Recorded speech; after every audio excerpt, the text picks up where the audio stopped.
a todos, en este video les voy a explicar paso a paso cómo ocurre el proceso neuronal completo. Analizaremos cómo se genera un potencial de acción, cómo funcionan los canales iónicos, qué ocurre durante la liberación de los neurotransmisores, cómo actúan en los receptores postsinápticos y finalmente qué sucede con ellos a través de la recaptación o degradación. Este proceso electroquímico es fundamental para entender cómo funciona el sistema nervioso humano y cómo nuestras neuronas se comunican entre sí. Así que comencemos. Antes de profundizar en el proceso neuronal, es importante recordar cuál es mi estructura básica. Las neuronas nos componemos de dendritas, que son las encargadas de recibir información proveniente de otras células. También contamos con un soma o cuerpo celular donde se integran y procesan todas las señales recibidas. Desde allí nace el axón, una prolongación larga por donde viajan las señales eléctricas y en muchas neuronas esta acción está cubierto por la vaina de mielina, una capa aislante que permite que el impulso nervioso viaje mucho más rápido entre cada segmento de mielina. También se encuentran los nódulos de Rambier, que son pequeños espacios que facilitan que las señales salten de un punto al otro, acelerando la conducción. Finalmente, al final de la acción se ubican los terminales sinápticos, las estructuras responsables de comunicarse con otras neuronas mediante señales químicas. Por ejemplo, aquí tenemos a una neurona, una de mis compañeras. Este vendría siendo sus dendritas, este es su cuerpo o soma, su axón, las vainas de mielina, los nódulos de Rambier y el pie o terminal sináptico. Seguido a eso tenemos el potencial de acción. El proceso neuronal comienza con el potencial de acción, que es un impulso eléctrico que viaja a lo largo del axón. En condiciones normales, las neuronas se encuentran en un estado llamado potencial de reposo, que es con una carga aproximada de menos de 70 microvoltios. Esto sucede porque la membrana neuronal mantiene una distribución desigual de iones, especialmente de sodio y potasio. Y cuando la neurona recibe un estímulo suficientemente fuerte y se alcanza un umbral necesario, se abren rápidamente los canales iónicos de sodio dependiendo del voltaje. La entrada masiva de iones de sodio hace que la membrana se despolarice, es decir, que el interior de la neurona se vuelva más positivo. Y después de esta fase, los canales de sodio se inactivan, se abren los canales iónicos de potasio, permitiendo que el potasio salga de la célula. Y esto genera la fase de repolarización, donde la membrana recupera su carga negativa. En ocasiones, el potasio sale en exceso, provocando una hiperpolarización antes de que la neurona regrese al estado de reposo. Todo este proceso completo es lo que conocemos como potencial de acción y es la señal eléctrica que permitirá que una neurona se comunique con otra. Por ejemplo, aquí vamos a realizar un potencial de acción. Vemos que el potencial viene, las cargas entran y salen, haciendo que lo intracelular por un momento quede positivo, mientras que lo extracelular en negativo. Y aquí vamos a ver que está en reposo, llega a un umbral, se eleva, haciendo despolarización y repolarización, llega a la hiperpolarización y se mantiene en un estado de reposo. Ya. Una vez generado el potencial de acción, este se propaga por lo largo de la acción. En los axones que tienen mielina, las señales viajan mediante mecanismos llamado conducción saltatoria. Eso significa que el impulso eléctrico salta de un nodo de Rambier al siguiente, lo que hace que la conducción sea mucho más rápida y eficiente. En los axones que no tienen mielina, la transmisión es continua y por lo tanto es mucho más lenta. Este detalle es importante porque problemas en la mielina pueden afectar gravemente a la comunicación neuronal.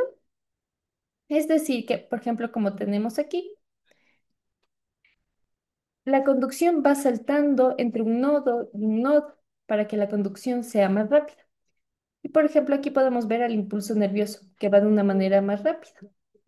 También aquí vemos que gracias al impulso y al potencial de acción se puede liberar a los neurotransmisores. Cuando el potencial de acción llega al terminal axónico, ocurre un paso fundamental. El cambio del voltaje provoca que se abran canales iónicos de calcio dependiendo de su voltaje. y el calcio que está en mayor concentración fuera de la neurona entra rápidamente al terminal presináptico. Este aumento de calcio activa una serie de proteínas que se mueven y fusionan a las vesículas sinápticas con la membrana presináptica. Estas vesículas contienen a los neurotransmisores que serían los encargados de llevar las señales a la siguiente neurona. Una vez que las vesículas sinápticas se han movido hacia la membrana, ocurre un proceso que es llamado exocitosis. Y durante la exocitosis, las vesículas se fusionan con las membranas presinápticas y liberan a los neurotransmisores en la hendidura presináptica.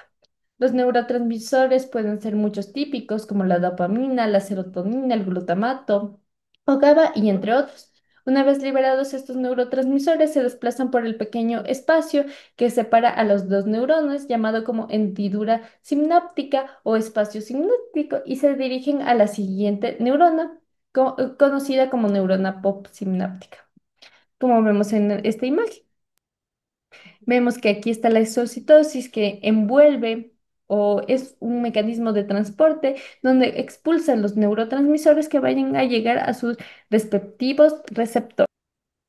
Ahora, los receptores postsinápticos, cuando los neurotransmisores llegan a la neurona postsináptica, se unen a estructuras especializadas llamadas receptores postsinápticos. Estos receptores pueden ser de dos tipos principales. Son receptores ionotrópicos, como tenemos aquí, que se abren directamente, canales iónicos, y también tenemos a receptores metanotrópicos, como tenemos aquí, que se activan por vías más lentas y complejas dentro de la célula. Dependiendo del tipo de neurotransmisor y del receptor involucrado, la respuesta puede ser excitatoria o inhibidora.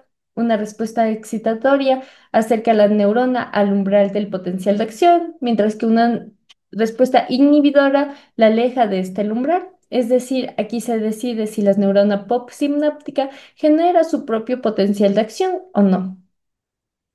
También tenemos a la recaptación o degradación o eliminación de neurotransmisores.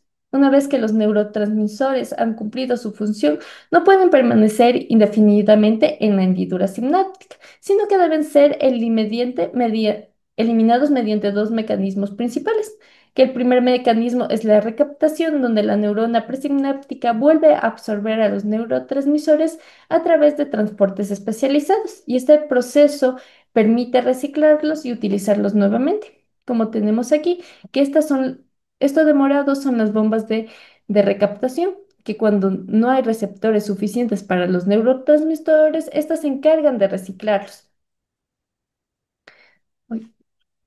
Seguido a eso, también tenemos el segundo mecanismo, que es la degradación, en el cual enzimas específicas descomponen a los neurotransmisores en sustancias inactivas. Por ejemplo, tenemos a la enzima acetilcolinesterasa, que degrada a la acetilcolina, mientras que las enzimas como la MAO y la COMP degradan a neurotransmisores como son la dopamina y la noradrenalina. Y gracias a la recaptación o degradación, la sinapsis queda limpia y preparada para un nuevo ciclo de comunicación neuronal, como lo vemos aquí, que estas enzimas ayudan a eliminar o descomponer a los neurotransmisores. Conclusión. La comunicación neuronal es un proceso complejo y altamente coordinado que combina señales eléctricas y químicas, desde la degradación del potencial de acción, el trabajo de los canales iónicos, la liberación de neurotransmisores y la activación de los receptores postsinápticos, hasta la recaptación o degradación. Cada paso es esencial para el sistema nervioso y para que funcione correctamente. Como reflexión obtenemos que al entender cómo es la comunicación neuronal, nos damos cuenta de que no somos seres simples. Dentro de nosotros ocurre múltiples procesos coordinados para producir algo tan cotidiano como un movimiento, una emoción o una expresión. Cada señal eléctrica, cada neurotransmisor liberado y cada conexión entre neuronas forma parte de un sistema nervioso que trabaja de manera precisa y continua. Y eso nos hace pensar que nuestro comportamiento no surge de la nada. Es el resultado de una red compleja que interpreta lo que sentimos, lo que pensamos y cómo reaccionamos ante el mundo. Conocer este proceso no solo nos enseña cómo funciona el cuerpo, sino también cómo se construyen nuestras decisiones, nuestras emociones y en gran parte nuestra forma de ser. Eso ha sido todo. Gracias por acompañarnos y espero que mi explicación haya sido de una manera muy clara y te haya ayudado a entender el proceso neuronal completo. Gracias.